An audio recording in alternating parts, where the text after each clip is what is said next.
I came to surprise my family on Christmas Eve. From the window I heard, "Pretend we're not home," so I left and took the $29.00 surprise back with me. I used to design flight control systems for fighter jets. Now I am the woman my son calls a burden. I stood alone in the snow on Christmas Eve, outside his pristine townhouse on the Upper West Side of New York. I had taken a red-eye flight from Arizona just to surprise them. I had not seen them in over a year. The last time we spoke on the phone, his voice was clipped, impatient. "Mom, things are hectic right now. We will call you once things settle down." But they never did. Not for birthdays, not for Thanksgiving, not even when my arthritis flared so badly I could not hold a fork. I brought a small red suitcase. Inside it, I packed handmade cookies, a scarf I had knitted for my granddaughter, and a single manila folder, the one that held the deed, the transfer papers, and the investment certificates worth $29 million, 0 cents. It was not a gift I planned to announce with fanfare. It was going to be a quiet blessing, just like the decades I spent making sure they had everything they needed. The snow was light but biting. I wore my heaviest coat, but the cold still reached the bones. I stepped up to the door and pressed the bell. The chime echoed once. I heard laughter from upstairs, the clink of glasses, music playing softly. A child giggled. Then the voices. A woman's voice first. My daughter-in-law. "Who is that? Did you invite someone else?" Then my son. I knew that voice. Even behind the closed window, I could still hear every word. "Pretend we are not home. I cannot take it tonight. My mother acts like she still has some place in this house, like she still matters." There was a pause. "Just mute the bell, close the blinds. She will go away." I did not move. My hand was still on the handle of my suitcase. My legs trembled, not from the cold, but from the weight of those words. A moment later, the music grew louder. I heard the blinds being drawn, the porch light turned off. The house, which had been full of light and warmth just seconds earlier, now looked cold and dark from where I stood. For a brief second, I considered ringing again. Knocking. Maybe one of the grandkids would recognize me, open the door with a smile, wrap their little arms around me. But I knew better. This was not the first time I had been dismissed. Just the first time it was so blunt, so public, and so final. I turned around slowly. My boots crunched against the snow as I stepped down onto the sidewalk. I felt the wind pick up just as I reached the gate. The red suitcase tipped slightly, and the top flap opened. A corner of the manila folder poked out, the edge of a legal document fluttering in the wind. I knelt to close it, and as I did, I paused. That folder was meant to change their lives. $29 million earned, invested, reinvested, and protected by a woman they had come to call irrelevant. I had planned to hand it to my son that night. No ceremony, no speeches. Just, "This is yours, use it wisely." But not anymore. I stood again, zipped the suitcase tight, and walked down the street. My breath fogged in front of me, but inside I no longer felt the cold. I felt something else entirely. I felt clarity. They thought I was old, disposable, powerless. But they forgot something. The quietest person in the room is often the one who remembers everything. And I remembered everything. I remembered the sacrifices. I remembered the nights I stayed up until dawn writing code. Back when computers filled entire rooms and the military refused to believe a woman could contribute to defense technology. I remembered carrying him to the hospital when he broke his arm, while his father drank himself into another stupor. I remembered skipping meals so he could attend science camp. And I remembered how proud I was when he became an engineer. I thought, he inherited my mind, my fire. But I was wrong. He inherited my fire, yes, but not my heart. They called me a burden. They forgot who built the bridge they walked on. They forgot who taught them how to cross. I did not cry as I walked. Not that night. Tears would have been wasted. Instead, I pulled out my phone, booked a room at a quiet hotel near Central Park. I ordered soup, a soft bed, and silence. And before I slept, I took the folder from my suitcase and set it on the desk beside me. I looked at it long and hard, and I whispered to myself, "It is still mine. And now I get to decide what kind of legacy it will become." Outside, the city glowed with lights and joy. Inside, A grandmother slept peacefully for the first time in years, knowing that the people who shut the door on her had just shut the door on everything they never knew they needed, and she was finally free. They never asked what I did before I became a mother. It was as if I only began existing the day I gave birth, as if the woman I was before had evaporated into the ether the moment I held my baby boy in my arms. But I remember her, I remember me. I was 22 when I was accepted into a classified government program focused on computational systems for military aircraft. It was 1962. I was one of only 3 women in the room, and the only one not assigned to secretarial duty. My professors had vouched for me. They said, "She doesn't speak much, but when she does, you'd be wise to listen." I wrote my first flight algorithm by hand, on lined paper, with a mechanical pencil. There were no modern monitors, no keyboards. We coded with punch cards and stacks of paper taller than we were. I used to sit for hours mapping equations for angle correction in supersonic speed adjustments. It was math that could make or break a jet's mission. 1 decimal off and a pilot could be dead. I was good. No, more than good. I was precise, relentless, quietly exceptional. By 24, my work had been integrated into the early radar feedback systems on U.S. fighter jets. But no one outside the lab would ever know. Our names were not printed, and we were told not to speak of our contributions. Secrecy was part of the job, and I accepted it. I believed I was helping protect something bigger than myself. Then I got pregnant. I still remember the meeting. A man in a gray suit, 20 years older than me, looked down at the swelling of my belly and said, "You will need to step away. A woman in your condition cannot be around this equipment." "What if you faint? What if the stress affects the child?" I asked, "What about my clearance?" He folded his arms. "You'll be suspended. Temporarily. We'll reevaluate after the birth." They never reevaluated. Once the baby came, the badge never came back. My security access was revoked, my name taken off the rosters. I was thanked for my service and told to be proud of being a mother. As if one role canceled out the other. I left quietly. I did not fight it. There was no system in place for women like me to fight anything, and I told myself, "It's okay, you can do both. You will raise him to carry the torch. He will know who you are." But he never did. When my son was 3 months old, I sat at the kitchen table with my old slide rule, helping a neighbor's boy prepare for a math competition. I had to pretend it was just a hobby. When he turned 1, I baked a cake with the same hands that once programmed the speed of descent for an F-4 Phantom. I wrote hundreds of thousands of lines of code in my youth. But after my son was born, the only thing I wrote were grocery lists. No one ever asked if I missed it. No one even imagined I had once been anything else. And I let them forget. My husband suffered a stroke at 50. I became his nurse. My mother-in-law developed dementia. I became her guardian. The house became a silent ward, and I am the quiet caretaker. Every beep from the medical machine, every unsaid resentment settled into my spine like bricks. Still, I carried on. When the school cut math classes, I pulled out my chalkboard from the garage and taught my son myself. Night after night, we sat at that dusty board while I showed him how to break down algebra like it was a second language. He had talent. Not my precision, not my hunger, but enough. I thought he saw me. I thought he noticed the way I could solve quadratic equations faster than the teachers at his school. I thought he'd ask one day, "Mom, how do you know all this?" But he never did. To him, I was just the woman with the chalk on her hands, always home, always tired, always available. He grew, and with each passing year, his questions dwindled. His assumptions grew. He began to see me the way the world had trained him to, invisible, domestic, done. He never asked why I never had a job.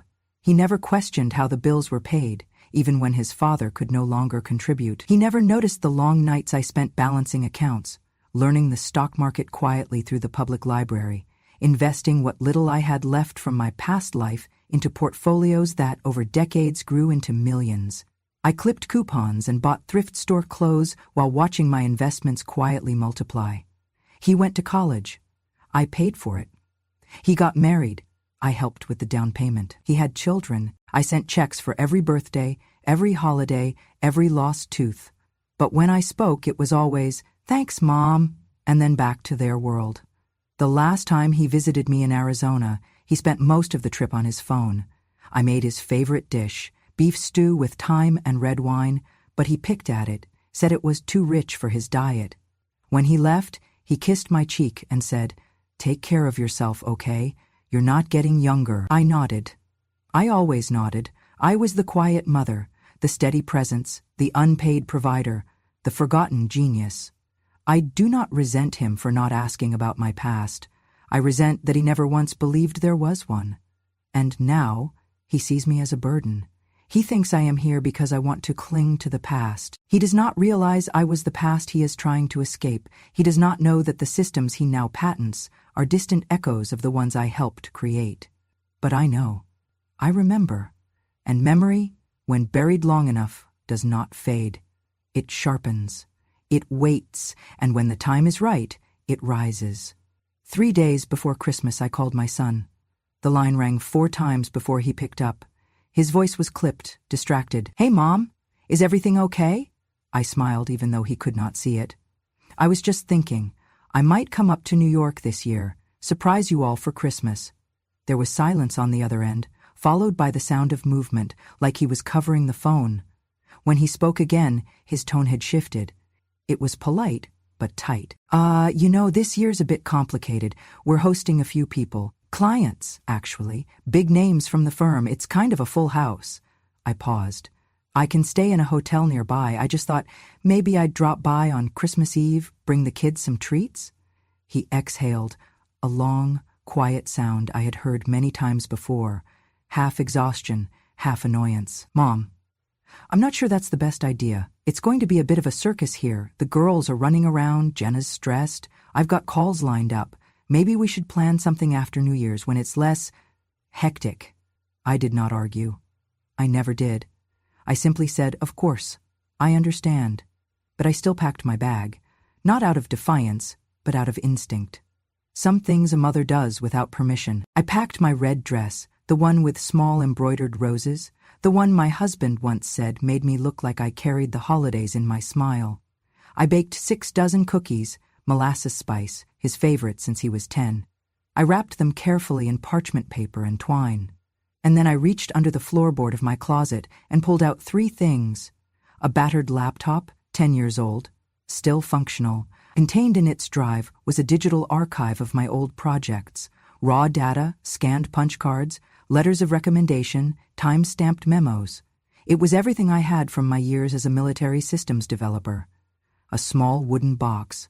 Inside, a collection of yellowing pages, blueprints, hand-drawn schematics of early flight control systems. My handwriting, my calculations. Stamped, confidential in faded ink. They were my original drafts, the same ones I used as a foundation for a system I would later watch my son adapt for commercial aerospace. And lastly, a slim black USB, encrypted. On it, a compiled report that linked my historic work to patents currently filed under his name. He never asked how he knew what he knew. He assumed it came from talent, from blood, and maybe it did. But talent needs a foundation, and his foundation was mine. I placed all of it carefully into a second compartment in my suitcase, away from the cookies and scarf. On top, I laid a crisp, manila envelope, the new version of my will. I had updated it just 2 weeks prior. A new beneficiary, a new legacy. I booked a flight for the 23rd, landing in New York just after sunset. The city was lit up like a dream. Storefronts bursting with gold and green, snow dusting the sidewalks. My cab driver was young and kind. He helped with my suitcase and asked who I was visiting. "My son," I said, smiling. "I'm surprising him for Christmas." He nodded, chuckled. "Hope they've got cookies." "They do," I said. "They just don't know it yet." At the hotel I rested. I checked the weather. I reread my letter to the estate attorney. I looked through the old documents, touching the edges like they were bones of a past life. I watched a video of my granddaughter's last recital, sent by the school, not by her parents. Then, on Christmas Eve, I dressed. The red dress fit like a memory. I brushed my hair back, pinned on a brooch shaped like a snowflake. He had given it to me when he was 7. bought from a school holiday fair. It still sparkled under light. I took the subway to their street, walked the last 2 blocks. Each house was glowing, each window a scene from a postcard, families laughing, eating, embracing. When I reached his doorstep, I adjusted my scarf, pulled my coat tighter around me, and rang the bell. I already knew what was coming. But some part of me still hoped. Some part of me was still the young mother, waiting for her boy to come home and say, "Mom, I get it now. I see you." But that night, the only thing I saw was a shadow in the upstairs window, and then the blinds shutting me out. I stood on the porch, holding the red suitcase in one hand and the tin of cookies in the other. The wreath on the door was fresh, pine and cranberry, elegant, expensive. A small plaque beneath the doorbell read, "The Lennons." My son's name, not mine. I pressed the bell and waited. Inside I heard footsteps, laughter, then silence. Moments later, the blinds on the tall front window shifted, just slightly, just enough for someone to peek through, and then a small face appeared. It was her. My granddaughter. She must have been 6 now. Her eyes lit up when she saw me. She pressed her tiny hands to the glass and squealed, "Grandma, Mommy, Daddy, Grandma's here." My heart lifted, just for a second. That brief, beautiful second when a child remembers love before learning shame. Then I saw my son. He rushed into view, crouched to her level, and gently pulled her away from the window. I could see his lips moving. Firm, stern, rehearsed. "No, sweetheart, Grandma's not staying. Go help Mommy in the kitchen, okay?" She hesitated, then nodded. He stood. His face came into view fully now, just behind the glass. He looked older than I remembered. Thinner. Sharper. Maybe it was the angle. Maybe it was the light. He didn't open the door, he just looked at me. I smiled. I gave a small wave. He didn't wave back. I heard the door unlock, then open, just slightly. An inch. 2 inches. "What are you doing here?" he asked, his voice hushed but laced with irritation. "We want peace this Christmas." I opened my mouth to answer, to say, "I brought cookies," or "I missed you," or even just "hello," but I never got the chance. Jenna, my daughter-in-law, appeared behind him. She was dressed in a shimmering cocktail dress, holding a wine glass. "Oh," she said flatly, "hi, we weren't expecting—" She didn't finish the sentence. I nodded. "I just wanted to surprise the kids." Jenna glanced toward the living room. "We've got guests, clients from Ethan's firm, big names. It's not really the best time." "I won't stay," I said quickly. "I just thought maybe I could drop these off." I lifted the tin of cookies. She didn't take it. My son turned to her, whispered something I couldn't hear. She looked back at me and smiled, a smile like froth. "Mom, you're here. You should understand. We have important guests. You shouldn't make things difficult for us." I held still. I wanted to say, "It's just 5 minutes. I'll sit in the corner. I'll be invisible." But then my son said something that stopped me cold. "Just act like she is not there. She's used to being invisible anyway." He said it as though I wasn't there, as though I had always been the inconvenient background noise of his life. Not a person, not a presence, just a static hum he had learned to tune out. That was when I realized he had not just grown up. He had outgrown me. He thought I belonged to a part of his life he had outlived, like a toy or an accent. I looked down at the cookies in my hand, then up again. They were already shutting the door. No goodbye, no thank you, no Merry Christmas, just the soft click of a lock turning in place. I stood there for a moment, unsure of what to do. The wind picked up, swirling snow around my boots. I turned slowly, walked back down the steps, my shoulders straight, my heart breaking with every step. At the bottom of the walkway I stopped. I turned back to look one more time. Behind the curtain, I saw the flicker of movement. Laughter. Toasting glasses. Music starting again. They had gone back to their party. Back to their lives. As if I had never been there at all. So I walked away. Not quickly, not angrily, just finally. 3 days after Christmas, I sat alone in my hotel room, sipping chamomile tea and staring out the window as soft snow fell over Central Park. The red suitcase rested by the door, untouched since the night I left their doorstep. On the desk beside me sat my old laptop. Humming gently, the screen opened to a blank email draft. I had not slept much in the nights following their rejection. Not because of heartbreak, I had already buried that years ago, but because my mind was awake in a way it had not been for decades. There was clarity now. Precision. A cold, sharp purpose. I opened a folder labeled Trinity Archive. Inside were scanned documents, memos, hand-drawn schematics, blueprints I had created with my own hands. Some dated as far back as 1963. All of them bore my name, my calculations, my signature. I scrolled through images of radar loop configurations, angle correction models, and a particular system optimization equation I had once scribbled on the back of a sandwich wrapper. I recognized that formula because I had seen it again, almost word for word, on a patent my son had proudly shared in an article last year. He had built his company on it, rebranded it, monetized it, without once mentioning me. I opened a second folder labeled Proof. This one held comparative documents, my original schematics versus the modern ones registered under his company. Even a child could see the lineage. The structure was identical, the equation roots unchanged. He had not created a new system, he had modernized mine. I minimized the windows, took a deep breath, and opened my contacts. There she was, Helen Morris. We had met in 1961, two of the only women in our cohort. She had gone into science journalism while I dove into defense. She had spent the past 40 years writing exposés on scientific ethics and academic misconduct. We had not spoken in years, but I remembered something she once told me in a cafeteria back in Cambridge. Truth always waits for the right moment, and when it arrives, it cuts cleaner than any blade. I typed, "Dear Helen, I do not know if you remember me, but I have a story, and this time I am ready to tell it." I attached the files, the documents, the comparisons, the encrypted USB contents. I ended the email with one line: "He took my work, my silence helped him build it, but now I am done being quiet."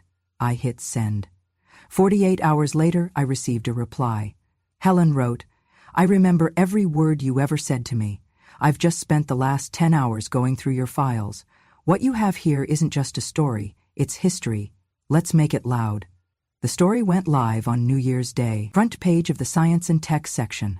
The mother of flight control, how a forgotten female engineer was cut from her own legacy. Subheading, "She designed it, he patented it. Now the truth is coming home." Within 24 hours, the article had over 2 million views. By the third day, it made the front page of the Sunday Times. The article detailed my original contributions to the early radar and flight control systems. It laid out the timeline of my government clearance, my forced resignation upon pregnancy, and the quiet decades that followed. And then it drew the line, methodically, precisely, from my blueprints to the modern patents held under my son's company. They quoted me in the final paragraph. "He is brilliant, but brilliance built on stolen bones is not legacy, it's theft." The fallout came fast. Investors began pulling out of the company. Social media exploded with outrage. "She wrote the code" trended for days. University ethics boards began requesting a review of his honorary doctorate. The military contractor associated with his firm paused their renewal discussions. A formal inquiry into intellectual property origins was announced by the U.S. Patent Office. And then came the letter, a formal summons to appear before the Scientific Integrity Board for a hearing on ethical violations and potential fraud. My son was stunned. He issued a carefully worded public statement about admiration for his mother's past and possible misunderstandings in historical documentation, but it was too late. The genie was out of the bottle, and this genie wore glasses and carried blueprints. I watched it all unfold from a quiet corner of the world. No press conference, no public feud, just one woman, one room, and a truth long overdue. I did not gloat, I did not scream. I just smiled, because I knew the loudest revenge is the one whispered in proof, not rage. He had erased my name from his story, so I wrote it back in, one document, one equation, one headline at a time. The invitation came on thick cream paper, embossed with gold lettering and the seal of MIT. I stared at it for a long moment before reading it aloud. "You are cordially invited to deliver the keynote address at the MIT Women in Science Recognition Gala, honoring those whose work has silently changed the course of American innovation." I held the paper in both hands, as if it might dissolve. 60 years after they erased my name, they wanted me to speak. I arrived in Cambridge on a bright spring day. The campus was alive with blossoms and the low hum of minds in motion. As I stepped onto the stage of the auditorium, my legs trembled, not from age, but from the sheer weight of the moment.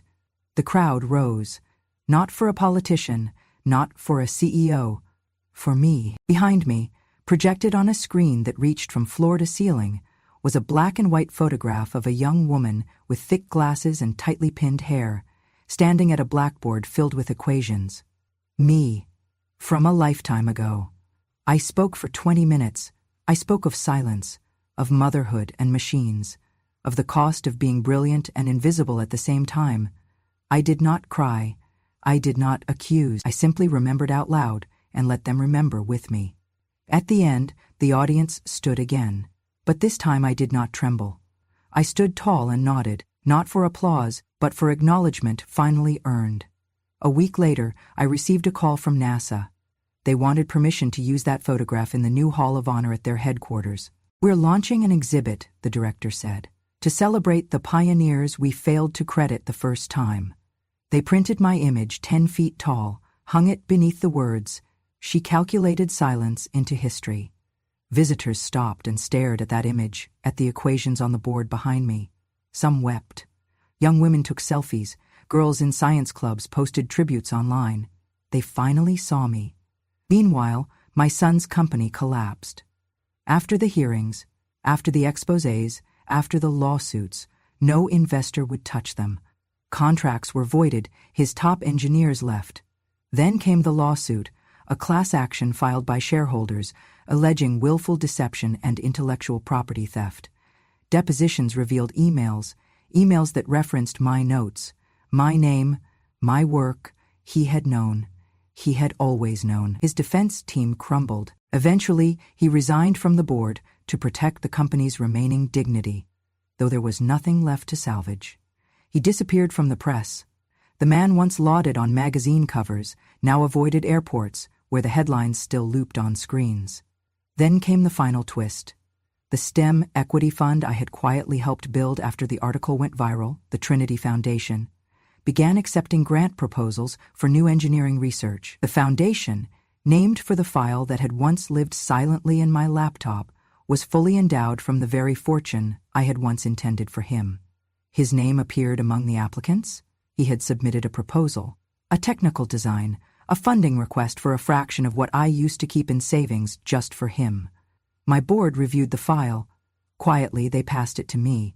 I flipped through the proposal, clean, intelligent, but it stank of desperation.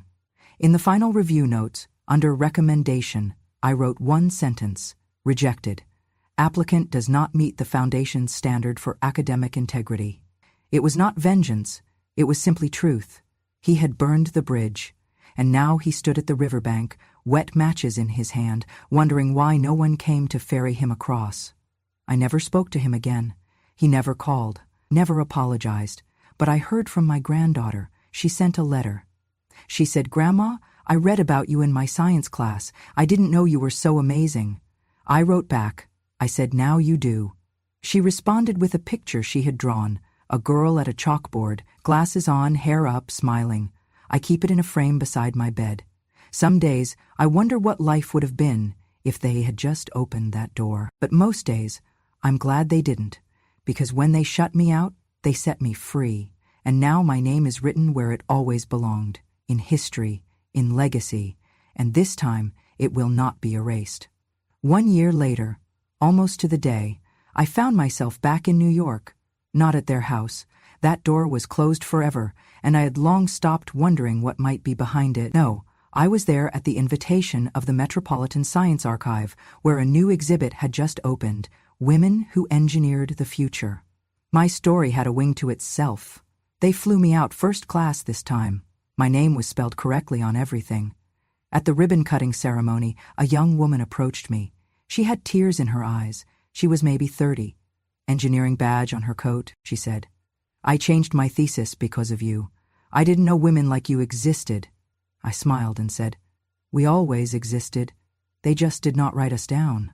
That was the theme of the year, being written down, in museums, in textbooks, in podcasts and panels and award ceremonies, where they now knew better than to overlook the grandmothers of innovation. One publication named me Silent Trailblazer of the Year. Another printed a spread of my handwritten equations side by side with the modern systems derived from them. For the first time, the world was reading my name without parentheses.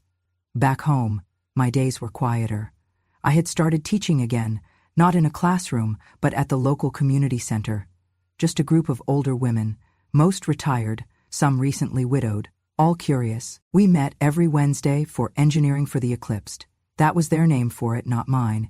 They wanted to understand what had been taken from them, what they had been discouraged from loving: math, code, machines, ideas.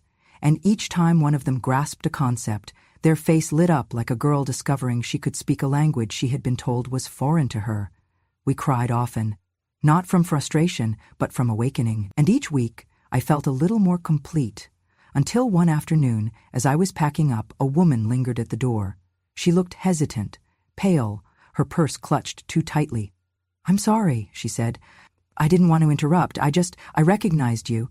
From the news? From the gala?" I nodded, smiling politely. She stepped closer. "You don't know me, but my husband worked with your son." Ah, there it was, the past knocking again. "I won't stay long," she said. "I just thought you should know. They're divorcing, your daughter-in-law and him." I blinked. "I see." "There were a lot of things," she added, voice softening. "He blamed the fallout on everyone but himself, got paranoid, started lashing out. She took the kids and moved out 6 months ago." I nodded. "I hope they're doing better." "See, Mayar," she said. Then, after a pause, "Your granddaughter, she joined a science club. Her mentor cites you in every lesson." That hit me harder than I expected. I thanked her. She left. And I sat in the empty room for a long time, not sad, not triumphant, just still. That night I received a call, a blocked number. I let it ring 4 times before answering. "Hello?" There was silence at first, then a breath, and then, "It's me," his voice, hollow, older. "I'm not calling to ask for anything," he said. "I know I lost that right. I just wanted to say I'm sorry." It wasn't rehearsed this time. It cracked, broke, fell apart between syllables. "I destroyed everything," he said. "The company, the trust. I even ruined my marriage." He exhaled sharply, like it hurt to admit. "I used to tell myself I earned it, that it was mine to take, but it wasn't. And I see that now." I said nothing. I let the silence speak for me. Then he said something I did not expect. "I started teaching. High school level. Engineering basics. Pays nothing, but it feels right." He paused again. "I used some of your old lessons, the chalkboard methods. I tell them where I learned it from. I tell them about you." I looked out my window. The desert sky was full of stars, the kind of clarity that can only come from distance. "I'm not asking to come back," he said quietly. "I just didn't want another year to pass without saying the words." I nodded, even though he couldn't see it. Then I said simply, "Thank you." We did not speak again after that, but that night I slept deeply, not because he apologized, but because he changed. That was all I had ever hoped for. Change, truth, continuity. Weeks later, a package arrived. No note, no sender listed. Inside, a small framed photo of my granddaughter holding a medal from her school's engineering fair. She stood next to a trifold board titled Legacy Systems, From My Grandmother to Me. In the corner, a quote written in Sharpie: "She taught planes to land and women to rise." That picture now sits on my shelf, right beside my patent acknowledgement plaque, right beside my quiet. Because revenge, you see, is not the end. It is the beginning of truth. But what comes after, what you build from the ashes, that is the real legacy. And mine? It lives on in a little girl's science fair smile, in a teacher with regret in his voice and chalk on his hands, in the names etched into scholarship plaques, each one beginning again, where I was once told to end. This is not a happy ending, it is a just one, and that, my dear, is better than any apology. That is history reclaimed, and now it's ours. I do not need anyone to thank me anymore. I do not need flowers, applause, or medals. I do not need their approval. I just need them to know I was here, I existed, I created. I carried a nation's defense on my back, then carried groceries home for a family that forgot. And yet, through it all, I endured. Because brilliance does not disappear when it is ignored, and wisdom does not expire when it is aged. The world tried to erase me, my own blood tried to silence me, but I remembered. And now, the world remembers too. To every woman who was told to be quiet, to stay small, stay soft, stay out of the way, I say this: stay strong. Write it down, keep the records, because one day they will ask, where did this come from? And your truth will answer, even if your voice is gone. This was my story, one of many. If you've ever been overlooked, underestimated, or forgotten, then you belong here too. Subscribe to Grandma, True Stories, where silence becomes strength and the quietest woman in the room finally gets the last word. Because revenge has no expiration date. And wisdom? Wisdom never fades.